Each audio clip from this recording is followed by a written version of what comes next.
नमस्कार बॉस, स्वागत है आपका। मैं हूं आपके साथ नेहा दुबे। मुख्यमंत्री विष्णुदेव साय ने नवरात्रि के पावन अवसर पर आज विधि विधान के साथ पूजा अर्चना कर नवा रायपुर में नवनिर्मित नए मुख्यमंत्री निवास में गृह प्रवेश किया। मुख्यमंत्री ने अपनी धर्मपत्नी कौशल्या देवी साय के साथ मंत्रोच्चार और शंख ध्वनि के बीच पूजा अर्चना की। उन्होंने अपनी माता जसमनी देवी से आशीर्वाद ग्रहण कर गृह प्रवेश किया। इस अवसर पर राज्यपाल श्री रमेन डेका, उनकी धर्मपत्नी रानी डेका, काकोटी विधानसभा अध्यक्ष डॉक्टर रमन सिंह, उप मुख्यमंत्री विजय शर्मा, कृषि मंत्री रामविचार नेताम, रमेश बैंस सहित अनेक विधायक और जनप्रतिनिधि भी उपस्थित रहे। गृह प्रवेश कार्यक्रम में आए सभी अतिथियों ने मुख्यमंत्री को बधाई और शुभकामनाएं दी।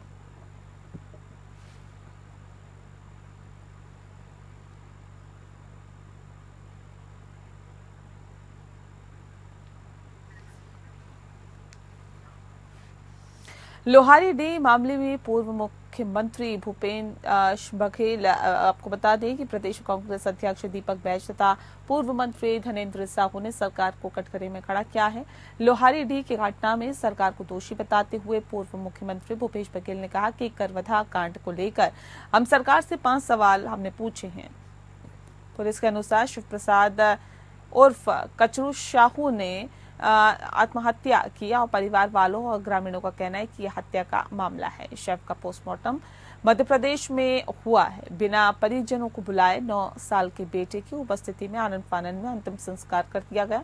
कचरू साहू की बेटी ने फिर से पोस्टमार्टम करने का छत्तीसगढ़ और मध्य प्रदेश में मुख्यमंत्री, गृह सचिव, डीजीपी और संबंधित जिले के एसपी को पत्र लिखा है। मैंने भी इसी आधार पर छत्तीसगढ़ के मुख्यमंत्री को पत्र लिखा है। सवाल है कि क्यों इस संबंध में मध्य प्रदेश और छत्तीसगढ़ सरकारें और पुलिस कोई कार्रवाई नहीं कर रही है। अगर ये मामला मध्य प्रदेश से जुड़ा हुआ है तो क्या छत्तीसगढ़ पुलिस ने मध्य प्रदेश सरकार से इस संबंध में कोई पहल की है? 15 सितंबर 2024 को ग्रामीणों ने कथित रूप से एक मकान को आग लगा दी और उसमें एक व्यक्ति की मौत हो गई। इसके बाद पुलिस ने 69 लोगों को गिरफ्तार कर लिया। इनमें 5 तो कचरू साहू का पोस्टमार्टम करवाने गए थे। कुछ लोग हैदराबाद से लौटे थे और कुछ लोग बाहर के रहने वाले हैं और घटना वाले दिन गांव में ही थे। सवाल ये है कि पुलिस ने बिना विवेचना किए लोगों को के साथ हाथ पर गिरफ्तार किया और गिरफ्तार किए गए लोगों पर धाराएं के साथ हाथ पर लगाई। गिरफ्तार किए गए लोगों की संख्या 69 थी, जिनमें से एक की अभिरक्षा में मौत हो चुकी है, लेकिन मामला 169 लोगों के खिलाफ है।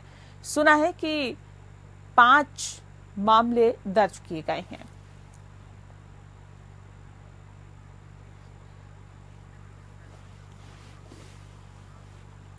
छत्तीसगढ़ के धमतरी जिले में जल जुगाड़ महोत्सव के दौरान दूसरे दिन अल सुबह हाफ मैराथन में सैकड़ों की तादाद में लोग पहुंच गए और जन जागरूकता के लिए आयोजित इस विराट आयोजन का हिस्सा बने। रविशंकर जलाशय गंगरेल डैम के मुहाने से शुरू हुए इस हाफ मैराथन को 3 श्रेणियों में आयोजित किया गया, जिसमें Gangrel half marathon, endurance run और वॉकेथन शामिल है। गौर करने वाली बात यह है कि गंगरेल हाफ मैराथन के तहत 21.1 किलोमीटर का मैराथन रन, एंड्योरेंस रन के तहत 10 किलोमीटर की मैराथन और इसके साथ ही पारिवारिक मनोरंजन के लिए वॉकेथन के तहत 5 किलोमीटर का मैराथन में पुरुष और महिला दोनों श्रेणी में लोग हिस्सा लेते हुए नजर आए। ज्ञात हो कि पूरा मामला आयोजन गंगरेल डैम के गेट से लेकर कुकरेल तक आयोजित किया गया और इससे पहले स्वस्थ तन मन के लिए जुमा करते विभिन्न धुनों पर लोग थिरकते हुए नजर आए।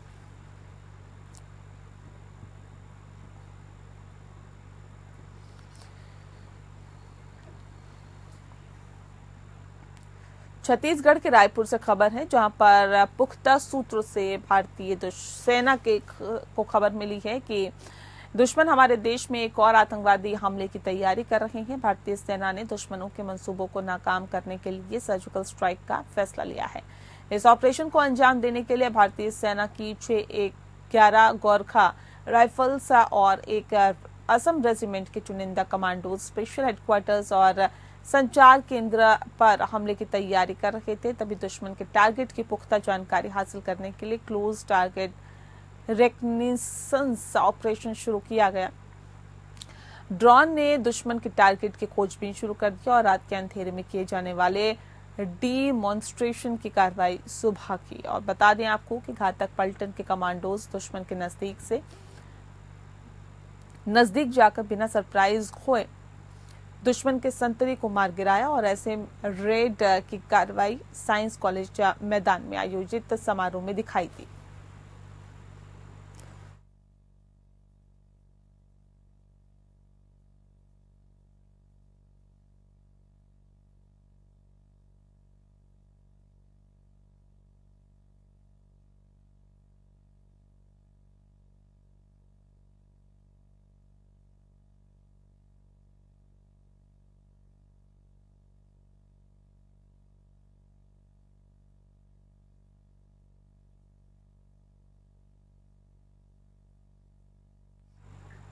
केंद्रीय कोयला एवं खान राज्य मंत्री सतीश चंद्र दुबे ने सीसीएल बीएनके क्षेत्र अंतर्गत एकेके और कारो परियोजना के 2 सीएचपी का किया शिलान्यास। बता दें आपको कि सीसीएल बीएनके एरिया में कोल इंडिया की मेगा प्रोजेक्ट में शुमार एकेके व कारो परियोजना में 732 करोड़ रुपए की लागत से बनने वाले 2 सीएचपी कोल हैंडलिंग प्लांट का शिलान्यास किया गया। इसमें कारो हैंडलिंग प्लांट, रेल कनेक्टिविटी समेत लागत 410 करोड़ रुपए और Konar coal handling plant, rail connectivity समेत लागत 322 करोड़ रुपए बीएनके एकेके और कारो परियोजना के शिलान्यास के दौरान मंत्री सतीश चंद्र दुबे का पुष्प और माल्यार्पण कर स्वागत किया गया। इसके बाद मंत्री सतीश चंद्र दुबे ने शिलान्यास स्थल से कोयला मजदूरों को संबोधित किया। मंत्री के साथ सीसीएल के सीएमडी नीलेंदु कुमार सिंह, निदेशक तकनीकी योजना एवं परियोजना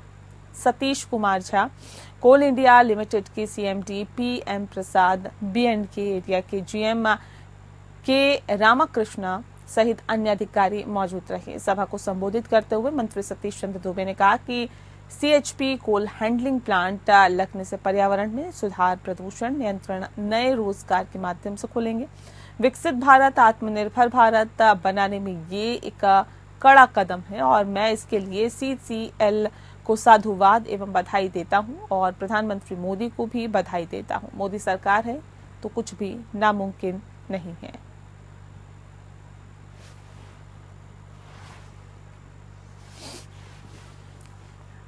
झारखंड के देवघर जिले के सोनरायठाड़ी प्रखंड के खजुरिया पंचायत पत्नी मुखिया पति पारा शिक्षक का नहीं पहुंचते स्कूल, सिर्फ हाजिरी बनाने से रखते हैं मतलब। प्रखंड मुख्यालय सोनरायठाड़ी से 3 किलोमीटर की दूरी पर स्थित उत्क्रमित मध्य विद्यालय पोखवाड़ा में मात्र 2 शिक्षक हैं और एक कृति पासवान तो दूसरा पत्नी मुखिया के पति कुटिल अंसारी कक्षा 1 से लेकर 8 तक बच्चों को पढ़ाते हैं। जबकि बच्ची बिंदु कुमारी का कहना है कि शिक्षक प्रतिदिन तो स्कूल आते हैं लेकिन अपने अटेंडेंस बनाने से ही मतलब रखते हैं। बिंदु कुमारी का ये भी कहना है कि 6 से लेकर 8 तक मैंने कुटिल सर से पढ़ाई नहीं की है। और जबकि उच्च लेवल के बच्चों का ये भी कहना है कि कुटिल सर स्कूल तो प्रतिदिन आते हैं लेकिन अपने हाजिरी बनाने के बाद स्कूल में तनिक भी नहीं रुकते हैं। ये इस विद्यालय से जुड़े बच्चों का भविष्य संकट में दिखाई दे रहा है।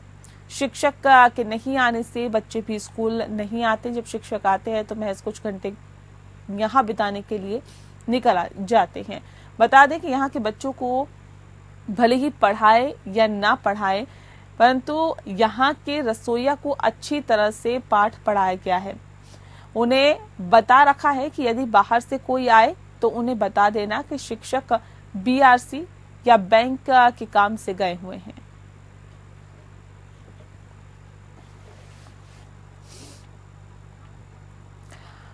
नवरात्रि के अवसर पर बिहार के औरंगाबाद के किसानों ने प्रधानमंत्री किसान सम्मान निधि योजना के तहत आज 18वीं किस्त के तौर पर 2,000 की राशि खाते में आने पर हर्ष व्यक्त किया है। किसानों ने कहा है कि ये किसानों के हित में है और इससे हम खेती में होने वाली आर्थिक कठिनाइयों से मुक्ति हमें मिल गई है। किसानों ने इसके लिए प्रधानमंत्री नरेंद्र मोदी के प्रति आभार व्यक्त किया है। साथ ही कहा है कि पीएम किसान सम्मान निधि योजना भारत सरकार द्वारा चलाई जा रही है शानदार योजना है।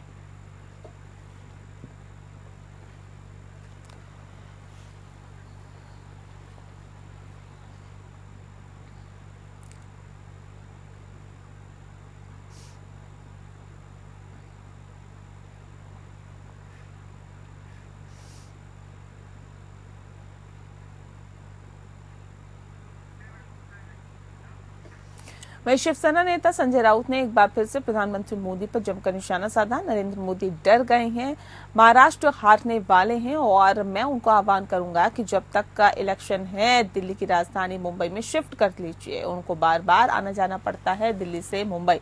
गुजरात के ड्रग्स के बारे में मोदी को बोलना चाहिए और देश का सबसे बड़ा ड्रग्स 3 लाख करोड़ जो गौतम अडानी के पोर्ट से बरामद हुआ था वो कहां से आया, कौन इसके लिए जिम्मेदार है, मालिक आखिर कौन है, इसके पहले कितना उतरा पैसा और वो कहां चले गया, इस बारे में भी उनको बोलना चाहिए। उनके ऊपर किस किस ने चुनाव लड़ा ये नरेंद्र मोदी को देश को बताना चाहिए।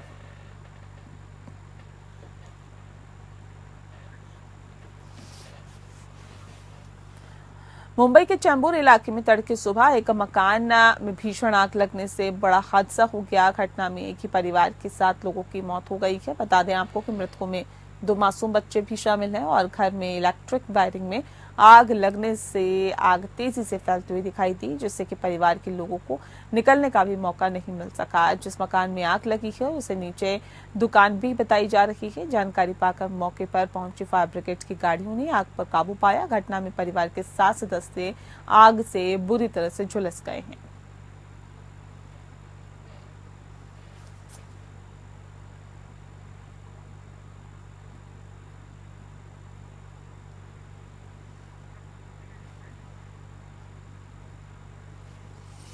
तो बता दें आपको कि चैम्बूर इलाके में मकान में भीषण आग लग गई और 7 लोग बुरी तरह से झुलस गए हैं और ऐसे वक्त में ये आग लगी जब परिवार के सदस्यों को बाहर निकलने का मौका तक नहीं मिल पाया। और बताया ये जा रहा है कि जिस तरह से ये आग लगी है 7 सदस्य बुरी तरह से झुलस गए हैं। उन्हें आनन फानन में अस्पताल में भर्ती कराया गया है और डॉक्टर्स ने उन्हें मृत घोषित कर दिया है। आग लगने से घर में रखा सारा सामान जलकर राख हो गया। ठाणे जिले के डोंबिवली में नमो नमो नवरात्रि 2024 का आयोजन किया गया। लाखों की संख्या में लोग देवी दुर्गा की आराधना करते हुए गरबा और डांडिया का नृत्य का आनंद ले रहे हैं। बता दें आपको कि महाराष्ट्र सरकार में लोक निर्माण विभाग के मंत्री रविंद्र चौहान द्वारा आयोजित नमो नमो गरबा एक सांस्कृतिक कार्यक्रम है जिसमें गरबा नृत्य का आयोजन किया जाता है। और ये कार्यक्रम न केवल गुजरात की संस्कृति को प्रदर्शित करता है बल्कि लोगों को एकजुट करने और उत्सव का आनंद लेने का भी अवसर प्रदान करता है। करीब 9 दिन तक चलने वाला इस कार्यक्रम में प्रतिदिन लाखों की संख्या में लोग आते हैं और डोंबिवली में नमो नमो 2024 के आयोजन में सांसद श्रीकांत शिंदे भी शामिल हुए। श्रीकांत शिंदे की उपस्थिति ने इस उत्सव को और भी विशेष बना दिया क्योंकि उनकी भागीदारी ने स्थानीय समुदाय के लिए उत्सव की महत्वता को और बढ़ा दिया है।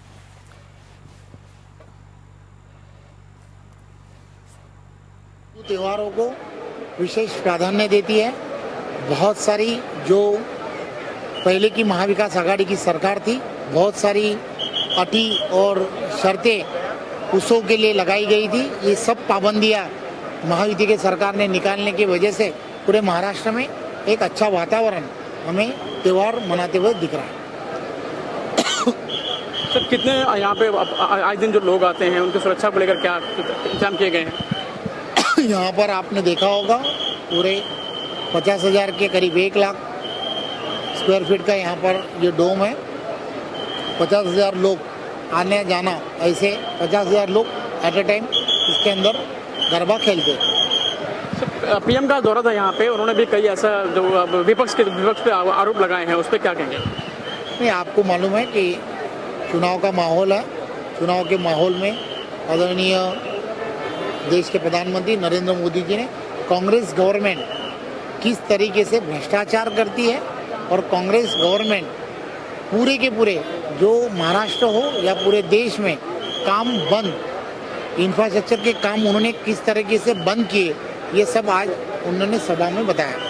एक नाथ शिंदे सरकार में कई योजनाएं लाई गई हैं लेकिन उसका विरोध भी किया जा रहा है, तो लाडली बहन योजना को लेकर भी कई ऐसे सवाल उठाए जा रहे हैं। आज मैं नवरात्रि के मौसम में यहाँ पर खड़ा हूँ, तो नवरात्रि का त्यौहार मनाने के लिए हम यहाँ पर खड़े, राजनीति करने के लिए नहीं। जिस तरह से लगाकर उस लोगों की सुरक्षा का ध्यान रखा गया है, नवरात्रि का ये 9 दिन तक ये पर्व जो है मनाया जाएगा। कैमरा के साथ सुनी AP न्यूज़ मुंबई। उत्तर प्रदेश के जालौन में भारतीय जनता पार्टी यानी भाजपा के प्रदेश अध्यक्ष भूपेंद्र चौधरी ने शनिवार को नए कार्यालय में भूमि पूजन कार्यक्रम में हिस्सा लिया और समाजवादी पार्टी पर जमकर निशाना साधा। प्रदेश अध्यक्ष ने कहा है कि यूपी में अवैध कब्जा और अनैतिक कार्य करने वालों पर कार्रवाई की जाएगी और इसके लिए कोर्ट ने मनाही नहीं की है। और वहीं उन्होंने हरियाणा चुनाव में भारतीय जनता पार्टी की जीत का दम भरते हुए जनादेश स्वीकार करने की बात कही है। उन्होंने यूपी की पूर्ववर्ती सपा सरकार पर भी निशाना साधा। भाजपा प्रदेश अध्यक्ष भूपेंद्र चौधरी जालौन के जिला मुख्यालय उरई पहुंचे थे और जहां पर उन्होंने जालौन कानपुर बाईपास के पिया मवाई गांव के पास पार्टी के जिला कार्यालय का मंत्रोच्चारण के बीच भूमि पूजन किया। इसके बाद उन्होंने मंच से कार्यकर्ताओं को संबोधित करते हुए शासन की योजनाएं जन जन तक पहुंचाने की अपील की। इसके साथ ही उन्होंने कहा कि भाजपा ने जो कार्य किए हैं उनसे जनता प्रभावित है और कई योजनाएं ऐसी है जिनका लाभ गरीब तबके के लोगों को मिला है।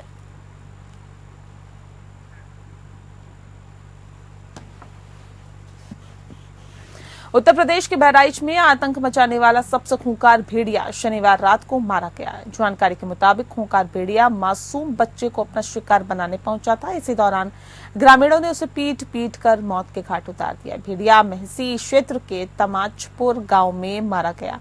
अब तक जिले के अंदर कुल 6 भेड़िए मारे जा चुके हैं। बच्चे को मारने में नाकाम होने पर बकरी पर भेड़िए ने हमला किया था और वन विभाग की टीम 24 दिनों से छठे भेड़िए की तलाश कर रही थी। इससे पहले 10 सितंबर को महसी में 5वां नरभक्षी भेड़िया पकड़ा गया था और छठे भेड़िए की मौत होने से भयभीत ग्रामीणों ने राहत की सांस ली। छठवां खूंखार भेड़िया अब तक 9 मासूम सहित एक महिला समेत 10 लोगों को अपना शिकार बना चुका है। वहीं 50 से ज्यादा लोगों को इस भेड़िए ने घायल भी कर दिया है। डीएफओ अजीत सिंह ने बताया है कि बीती रात 8:30 बजे उन्हें सूचना मिली थी कि एक जानवर बकरी के बच्चे को ले जा रहा था। जब वो मौके पर पहुंचे तो बकरी और भेड़िया वहां पर मरा हुआ पाया गया था।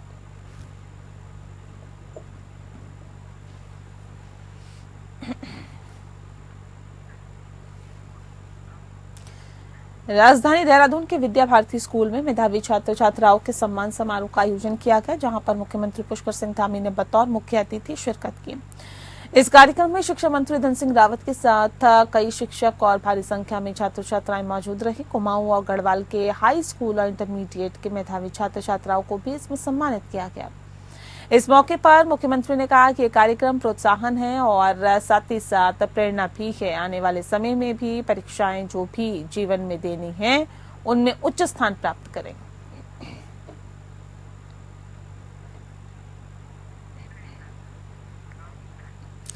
ग्रामीण क्षेत्रों तक सड़कों और पुलों के निर्माण के उद्देश्य से लाई गई प्रधानमंत्री ग्राम सड़क योजना को कांग्रेस ने कागजी दावा करार दिया है। बताया भी जा रहा है कि जिस तरह से कांग्रेस ने कहा है कि धरातल पर स्थिति ये है कि अब तक के समय करीब 750 सड़कें जो टूटी थी उसमें से अधिकांश अभी तक नहीं बनी है। कांग्रेस का कहना है कि ग्रामीण जनता आज भी अपने क्षेत्र की सड़कों के निर्माण के लिए शासन प्रशासन के चक्कर लगाती है, जो सरकार के दावों की पोल खोलता है।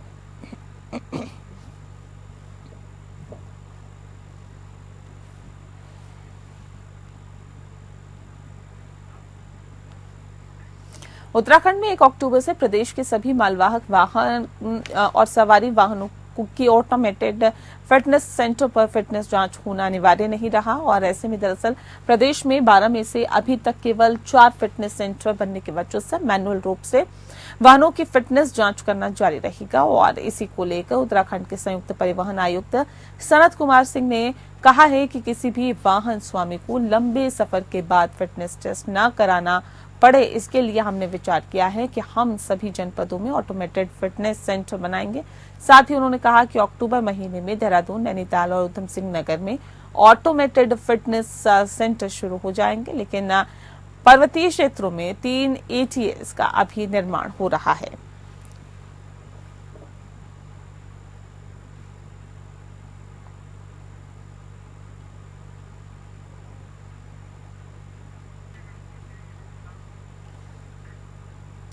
राजस्थान बीजेपी के आर्थिक प्रकोष्ठ की ओर से राइजिंग राजस्थान और भाजपा सदस्यता अभियान को लेकर प्रबुद्ध जनों के साथ शहर के सी स्कीम स्थित होटल शकुन में चर्चा की गई। मुख्यमंत्री भजनलाल शर्मा ने सीए और सीएस को अर्थव्यवस्था की रीढ़ की हड्डी बताते हुए कहा है कि राजस्थान के आर्थिक विकास के लिए राइजिंग राजस्थान समिट में आपके सुझाव और सहयोग बेहद महत्वपूर्ण है। प्रदेश को आगे बढ़ाने वाले सुझाव आमंत्रित हैं और ऐसे में सरकार आपके सुझाव पर कार्य करेगी। मुख्यमंत्री भजनलाल शर्मा ने कहा है कि स्वामी विवेकानंद ने 21वीं सदी भारत के नाम बताई थी और उस नरेंद्र ने कहा था कि प्रधानमंत्री नरेंद्र मोदी उसको साकार कर रहे हैं और आज देश की प्रगति के साथ देश में हो रहा परिवर्तन साफ देखा जा सकता है। फिर चाहे वो आतंकवाद को समाप्त करना हो या देश के से गरीबी दूर करनी हो, फिर दुनिया में भारत का परचम लहराना हो, प्रदेश के साथ राष्ट्र की मजबूती के लिए भारतीय जनता पार्टी में सदस्यता अभियान चलाया जा रहा है। ऐसे में आप सभी को भाजपा के इस सदस्यता अभियान में अपनी सक्रिय भूमिका निभानी है। आप जैसे प्रबुद्ध जन भाजपा से जुड़ेंगे तो देश मजबूत होगा।